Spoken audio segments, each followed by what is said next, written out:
Well, welcome to Coffee and Collaborations. I am so excited to be hosting today. It's such an amazing moment because we're going to be celebrating men. But first and foremost, I want to thank Kimberly Winborn for allowing me to take the mic. And she's not going to be with us today.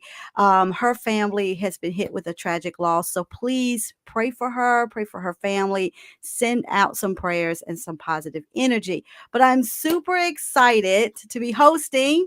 And also, I've got an awesome man in my presence, which I love being surrounded by really strong, great, and amazing men.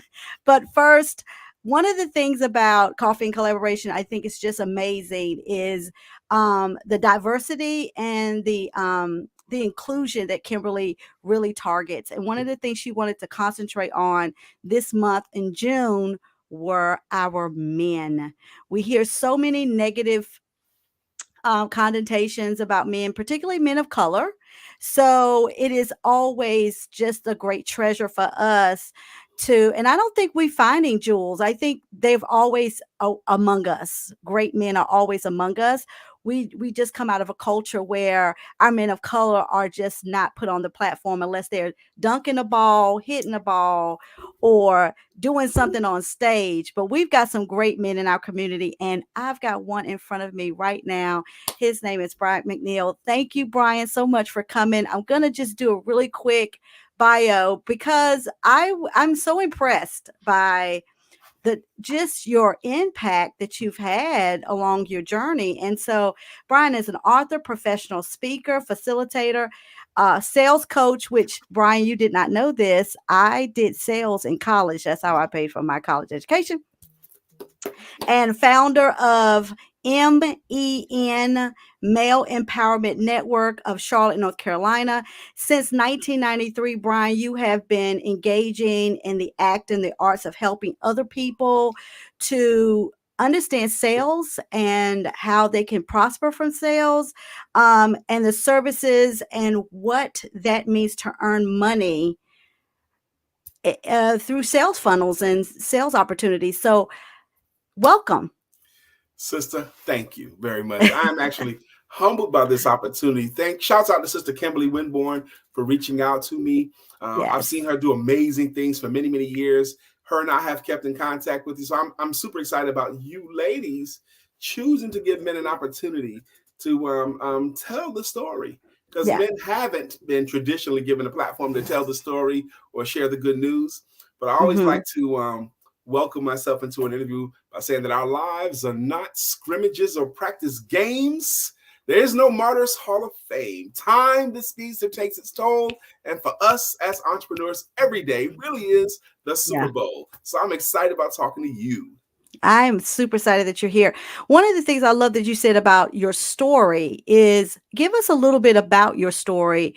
What brought you into sales and having that confidence and just coming through and the purpose that you feel led to do?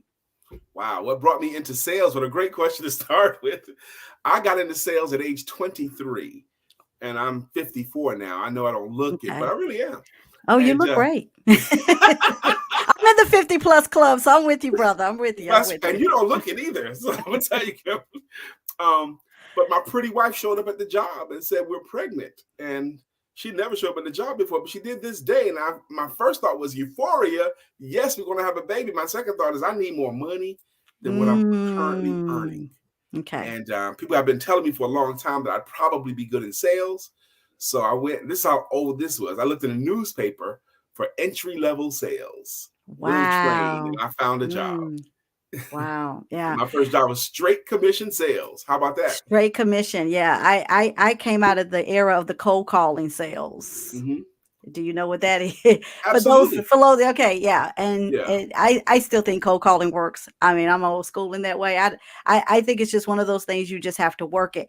So taking sales and catapulting that into um your purpose, what did how did that come about? Well, I will tell you, first, second, and third, I'm a believer. And I believe that God has uniquely gifted and qualified and prepared me to teach people Mm-hmm. how to sell themselves and their Mm, services better than they ever have before so that they earn more money than ever before. I mm-hmm. think He Mm-hmm. qualified me this way, and I give my Heavenly Father honor by teaching people how to sell better. I think the Yeah. most important skills in life are the ability to communicate and the ability to sell. And I think they have more to do with our happiness or sadness, prosperity or poverty than anything else. Hmm. Do you feel that and I know we'll get into the deep really about the purpose of you having that drive for men, but do you feel like entrepreneurs really don't know how to sell? They don't have that confidence to sell themselves or their product? It's even worse than that, Sister Kimberly. Mm, Today's entrepreneurs, because they don't want to come across as salesy, they totally mm, abdicate that, and and they're so romanced by the idea that they can make sales without selling. Okay, that mm. whole That's mantra good. of your branding and your social media will do all the work for you. Your website will do all the work for you, That's so and good. they just won't. Okay, at some point, someone has to ask for business. And at some point, Mm, someone has to um, overcome an objection. And if you're not willing to do that, what happens is they only end up earning the low probability stuff, the easy stuff, the lay downs. mm-hmm, They don't get mm-hmm. any of the real riches. And it's a real, real sad thing right now. Mm-hmm.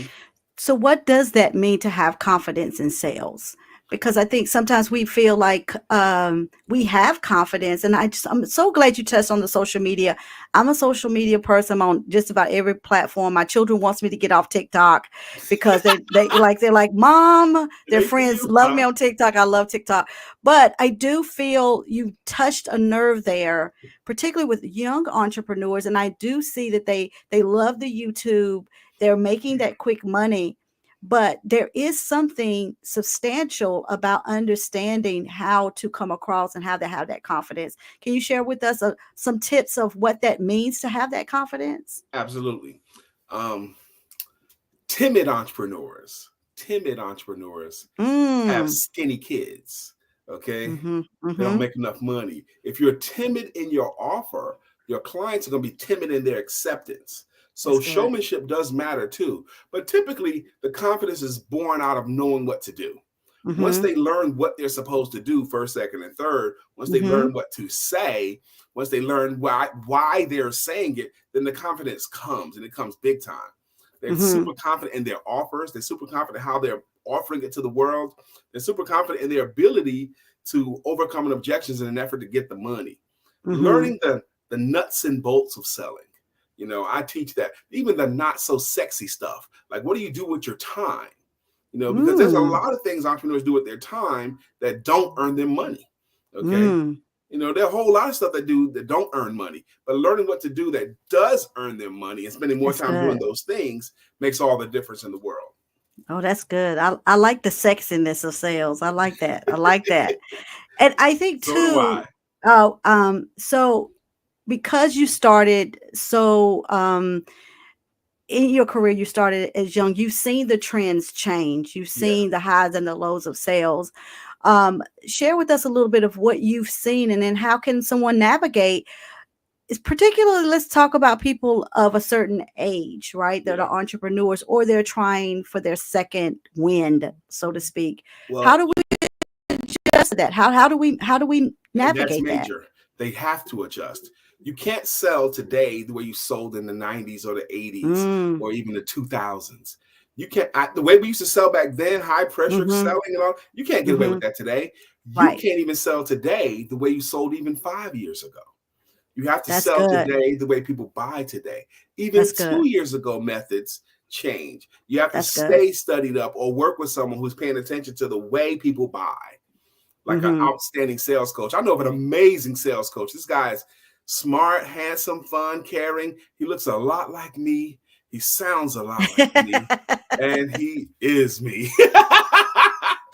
I was waiting for that. I was waiting for that. Well, I just want to just take a quick moment to thank our audience for coming in. But this is a great time to share. Take this moment to really share with your friends, put it on your platforms, wherever you're streaming from. If you're listening from the podcasting platforms, this is just an amazing time to really get some knowledge. Grab a cup of coffee, grab a tea, grab a red cup. We won't have them here, but you can have it at home. Grab a wine glass and just sit back and really get some knowledge here. Let's go back to your why. Okay. Why did you take sales? Because you could have just taken sales and just reap the benefits of your labor and not do anything else with it, not share your knowledge and just sit on it. So why didn't you just sit on it? Well, my first 8 months in sales, I was horrible at it and dying. And then I ended up discovering a book on sales called How to Master the Art of Selling by Tom Hopkins. And on page 4 of that book, it said, why you cannot fail in sales. And at the time, Kimberly, I really needed somebody to tell me why I couldn't fail. And his premise was, if you just do the basic stuff, you can't fail.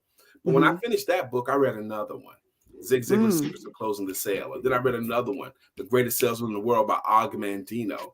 And then I read another one and another one. And by my own count, I've read more than 700 books on how to sell and how to manage salespeople.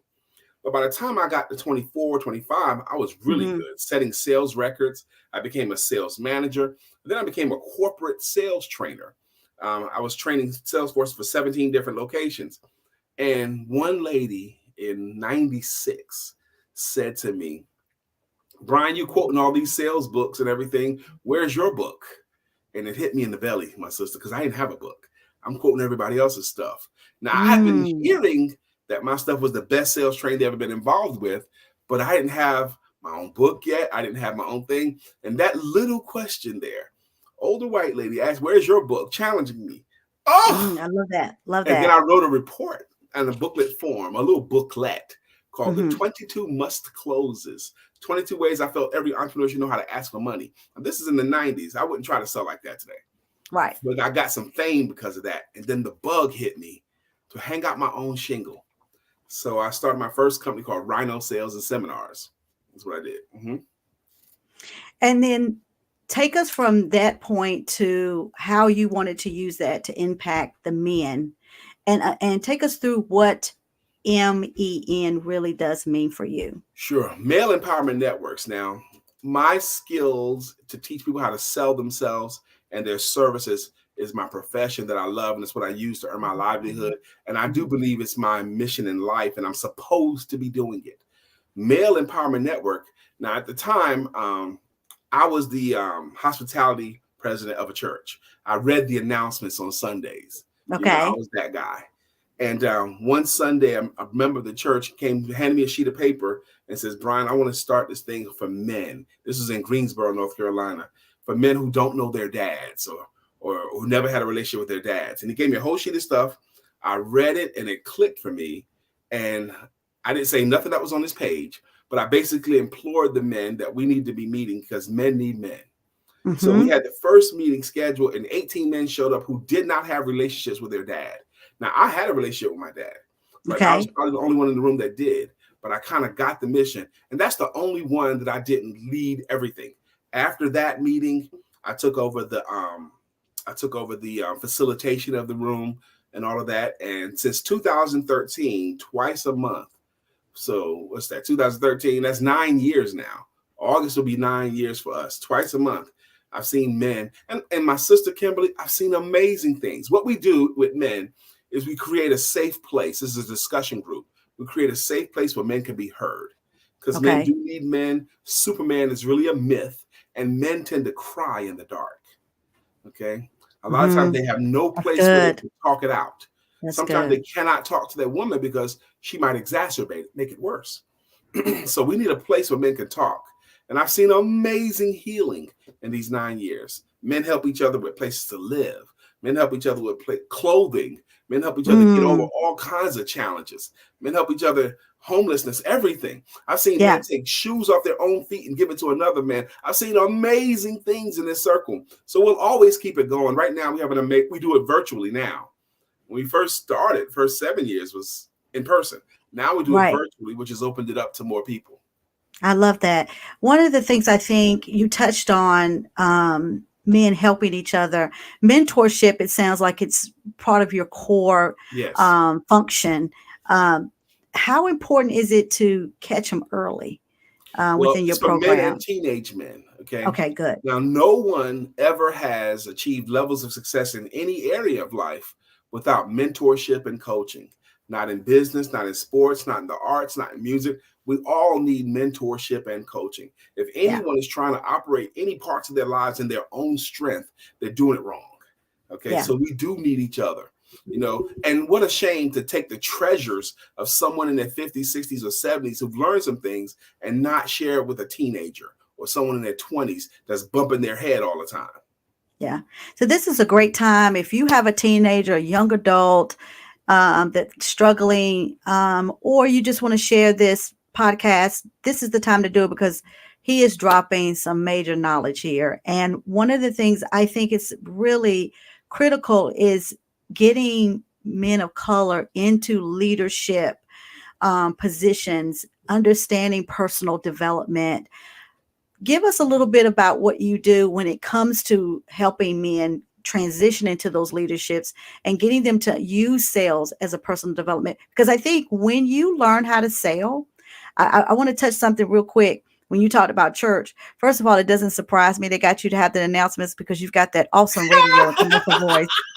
Let me say that first of all. Secondly, I was head over our evangelism um, ministry at my Mm-hmm. former church. My co-conspirator is what I used to call him, was a car salesman. Mm-hmm. And we would always come back with a plethora of people or information. And I think a lot of that was because we both had sales background. Yes. I think it really showed in our work and how we were able to approach people. So going back to my question is that leadership, that personal development, how important is getting those sales tools? Because I really think it is part of the DNA of personal development. Well, I'm gonna have to take it because I hope give me the liberty to go Go. spiritual Oh, as go for it. spiritual as Go well for it. as secular. Okay. Go for it. First off, you can't ascend into leadership until you have the ability to articulate a thought or explain a concept and get others to agree and collaborate with you. You have to be Mhm. able to get people to want to be involved, and that's a sales process. Now, the Bible in Proverbs 11 and 26 says that people will curse the ones that withhold the grain, but Mm, blessings upon the ones that will sell it. Okay. yes. You're supposed, if you have an answer to a question, or if you know how to do something, if you can improve a person's life in any way, you're supposed to sell that. And if you don't sell it, according to my Bible, curses upon you. Yeah. There's a thing called the sin of the desert. The sin of the desert. That's when you know where the Mm, water is, but you won't tell anyone else. You yeah. know where the answer is, but you're keeping it to yourself. That's being selfish. You sell to help. And the word sell comes from the origination of the word is a Greek compound word coming from selling ye, which literally means to help. And That's if you're good. not comfortable with the word sell or selling, replace it with the word help or helping, and it fits every time because it's supposed to. Yeah. Well, the Bible tells us to spread the gospel, and that to me is a sales technique. Mhm. Is the best sales is word of mouth, right? When somebody gets a good sale or they buy a good shoe or good service, like, oh, I had the best experience. So one of the things I think too, I would love to hear because one of the titles of one of your books is asking for the money. Asking for the money. Yes, asking for the money. How And anyone can close more sales, even you. Yep. okay, take us through what that is about asking for the money because I think too entrepreneurs we have that vision, we have that drive, we're excited about what we're doing. but a lot of us may not have the skill level to ask for the money. Sister, it's worse than when you're saying, because most entrepreneurs today never ask for business. They never ask Mm, at all. What they'll do is they'll showcase what they have. I do this, this, and this. I have this and this and this, but they never specifically ask for the business, love it. ever. And what they do is, again, that's playing low probability. They never say specifically, will you give my service a try? Or will you Hmm. hire me? And just will you give us a try is such a non-threatening way to ask for business. So if there's an entrepreneur on here, start using that. Once you fully believe they understand what you do, ask them, would you be willing to give us a try? Non-threatening way. Love that. But most Love that. entrepreneurs never, ever even ask for business. The entrepreneurs that do have some courage and some sales training, they typically will ask for business, but they'll only ask once or twice and then never again. Only the champions will follow up skillfully enough and ask for the business the requisite number of times. The fourth time, the fifth time, the sixth time, over time. You can't do it all Hmm. in one sitting, but being skillful in how you follow up, being skillful in how you ask for the business, eventually everyone says yes. Hmm. Everyone. Okay. So And hope that do you? helps answer your question. Oh, that was nuggets right there. Do you feel like as asking more and more will help you, even if it's a no, help you build some confidence? Because I know that that's one of the things that you really focus on is building that confidence. Yes, I do. Sales confidence. Asking more and more, not just by asking, okay, by being skillful in how you ask, okay, because you shouldn't ask for business until you've earned the right to ask for business. That's All right, good. role play something with me real quick, okay? Okay. Let's say we don't know each other and you just Yes. happen to be at a restaurant bar, okay? Yes. Hmm. And we're gonna role play starts now. Love Hello, it. how are you? Hey, I'm fine. Good, good. My name is Brian McNeill. What's your name, please? Kimberly McGee. So nice to meet you. Nice to meet you too. Kimberly, you are lovely. Let's get married. No. Now, you see, there's no way it would be reasonable for you to say yes. You don't know me. You don't know if I have any redeeming qualities at all. You don't know if I'm crazy. You don't know if there's that's how most entrepreneurs who don't understand sales, that's how they treat it.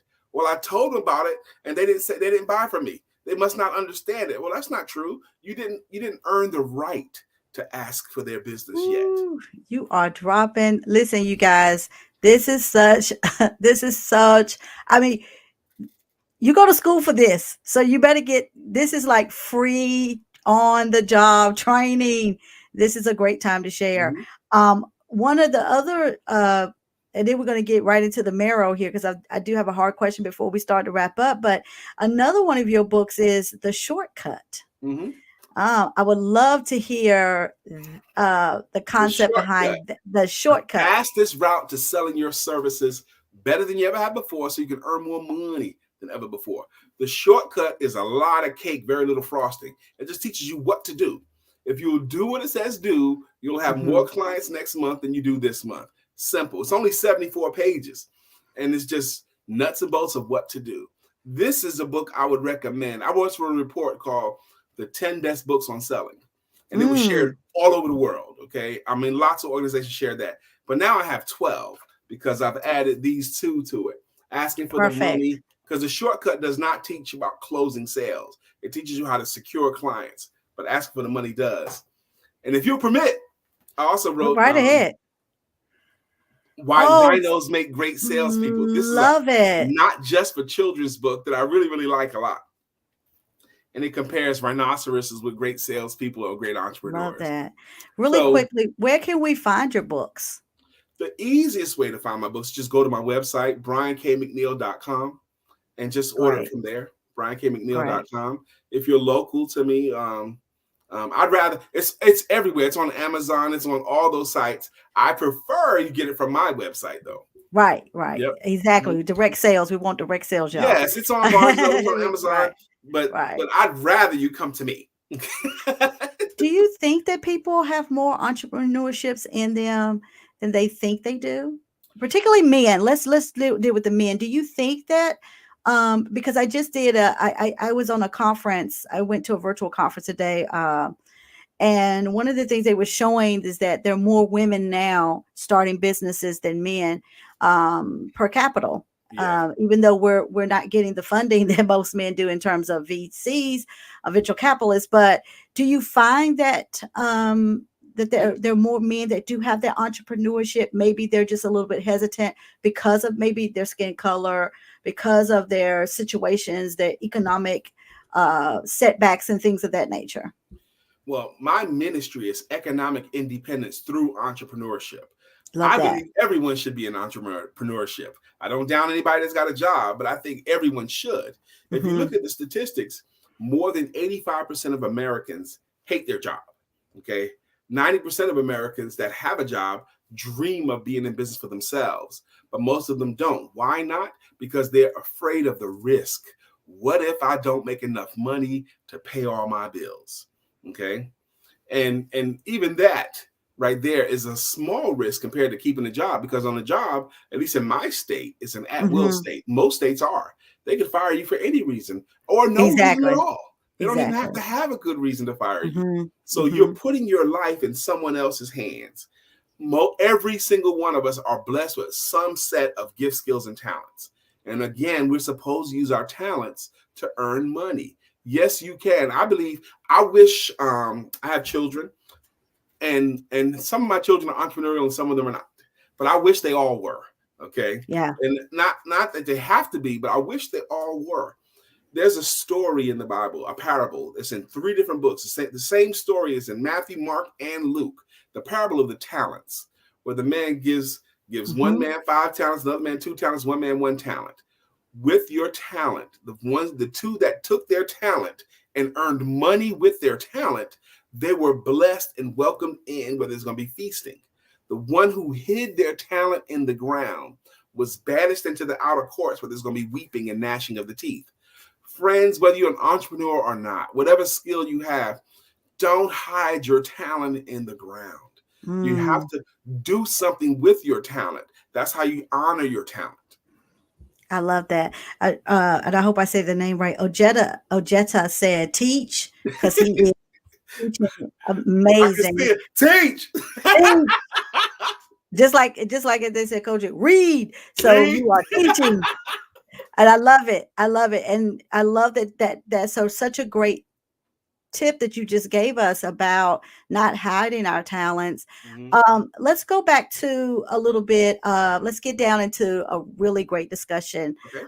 dealing with you being a man of color in the sales industry, coming out of um, the era that you came through, Yeah. your difficultiness in that, and how do you use that to really encourage others to step out of themselves and go forth? In the 90s and 2000s, I was sure at between 1 and 4 times a week, I had no shot at making a sale just because I was a black man. They Mm, weren't expecting a black man to show up. I was sure of that. But today, it's easier to get around that. I'm going to tell you why. You go can't for it. hide from the fact that you're a black man. But today, because we can reach and touch our marketplace so much more effectively, the ones who don't want to do business with us because of our color, we still don't need them. There's plenty good room Mm, right here where we are. I can earn my living forever in just the black community. Okay, I choose to share my knowledge with anyone who's willing to uh, be a good client for me and can afford me. But I can mhm. stay in the black community. I can stay Love working that. with just women. I can stay working with just whomever. Mhm, mhm. You, just as the marketplace chooses you, it's much more important for you to choose who you will do business with. You have the right. You don't have to do business with everyone. Okay. You pick them as well as they pick you. Love it. Love that. What are some of the myths you think um, that you have to overcome with some of the men that you're talking with and giving them those that sales confidence and selling their sales and that personal development? The myths, number one myth is that you can. Okay. Now, Mm, even people who don't think they like sales will do a great sales presentation on why they don't. Okay. It's just changing the way they look at it. I do it all the time. I had one just yesterday, an older white man. I was telling him, and he's reached out to me twice now. Once I did a workshop last month called "How This Know, Like, and Trust Concept is Killing Your Business." I Okay, like that. yeah, it's killing it. And he wanted to talk about, he goes, well, I came from the church and I was always taught that you're supposed to just give it and not earn money. And I broke it down for him. That's not what the Bible says. Okay. And I showed him how it works. And you're supposed to earn money with it. You're actually supposed to earn significant money. Think about in the Bible how many millionaires there are. David, Job, Solomon, the richest man ever. There's a lot of people that earn a lot Mm-hmm. of money. Abraham, there's a lot of people that earn a lot of money. You're supposed to. You're not serving anyone. You're not honoring anyone by playing yourself small. Okay. Yes. That needs to be a hashtag. Don't play yourself small. Let's Hashtag do don't play yourself small. I love that. That needs to be a hashtag. Yeah. I'm a hashtag queen. I love to put hashtags on Do stuff. it, my sister. I love it. I love it. I just, as we're wrapping up, this has just been such a great conversation. You are just just a basket of wealth. I could sit You make here me look and good, my sister. uh, you are just talking my language as an entrepreneur myself. You've even ignited that old salesperson in me. That's right. And it should be Love ignited it, and reignited and reignited. reignited, and I love that. How can people connect with you on social media? Have that one-on-one time with you. Share us, how they can connect with you. I'm very easy to connect with. Okay. I'm on all social media, Brian K. McNeill. Now, if you Google me, Brian K. McNeill with two L's, because there's another Brian McNeill with one L. He's a banjo player. But Brian K. McNeill. But I put in the private chat, and if you could pull it, that'd be great. Maybe there's someone on here that wants to schedule some time with me. I offer a free consultation through my Calendly link.